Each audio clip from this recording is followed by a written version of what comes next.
മാല മോഷ്ടിച്ചെന്ന് ആരോപിച്ച Peroorkada police സ്റ്റേഷനിൽ ദളിത് സ്ത്രീയെ മാനസികമായി പീഡിപ്പിച്ച സംഭവത്തിൽ ബിന്ദുവിന്റെ മൊഴിയെടുക്കുന്നു. ബിന്ദുവിനെതിരെ മോഷണ പരാതി നൽകിയ വീട്ടുടമയുടെ മൊഴിയും ഇന്നെടുക്കും. കൂടുതൽ വിവരങ്ങളുമായി ഡി ബിനോയ് ചേരുന്നു. ബിനോയ്, ബിന്ദുവിന്റെ മൊഴി ഇന്ന് രേഖപ്പെടുത്തുമെന്നടക്കമുള്ള വാർത്തകളാണ് പുറത്തുവരുന്നത്. എന്തൊക്കെയാണ് കൂടുതൽ വിശദാംശങ്ങൾ?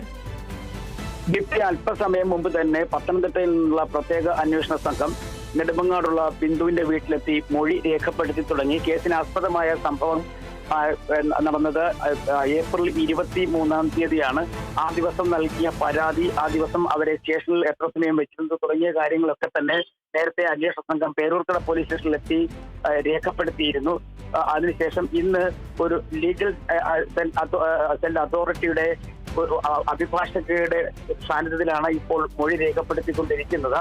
നേരത്തെ തന്നെ ഈ കേസിൽ മനുഷ്യാവകാശ കമ്മീഷൻ ഇടപെട്ടിരുന്നു.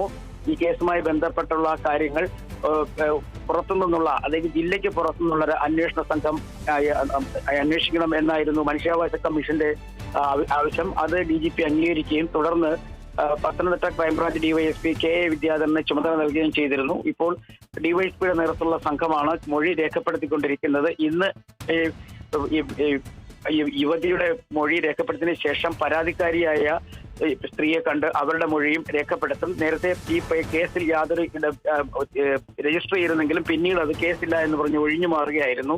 മാല കിട്ടിയെന്ന് പറഞ്ഞായിരുന്നു അവർ കേസിൽ നിന്ന് ഒഴിഞ്ഞു മാറിയത്. ഇത് പിന്നീട് വലിയ തരത്തിലുള്ള ചർച്ചയായി മാറുന്നു. ഒപ്പം മാനസികമായ വലിയ പീഡനം ഈ സ്ത്രീക്ക് നേരിടേണ്ടി വന്നു എന്നുള്ളതാണ് പ്രധാനപ്പെട്ട ആരോപണം. അവരെ അവിടെ പേരൂർക്കട പോലീസ് സ്റ്റേഷനിൽ വെച്ച് കുടിവെള്ളം പോലും നൽകാതെ മാനസികമായി പീഡിപ്പിച്ച് ആരോപണം നിലനിൽക്കുന്നുണ്ട്. അതുകൊണ്ട് തന്നെ ആണ് പ്രത്യേക സംഘം ഈ കേസ് അന്വേഷിക്കുന്നതും. ഇവരുടെ മൊഴി ഇന്ന് രേഖപ്പെടുത്തി കഴിഞ്ഞാൽ പിന്നീട് ഈ CCTV ദൃശ്യങ്ങൾ ഉൾപ്പെടെയുള്ളവ പരിശോധിക്കും പോലീസ് സ്റ്റേഷനിലെ. അതിനുശേഷം 2 മാസത്തിനുള്ളിൽ റിപ്പോർട്ട് നൽകാനാണ് അന്വേഷണ സംഘത്തിന്റെ തീരുമാനം. ശരി.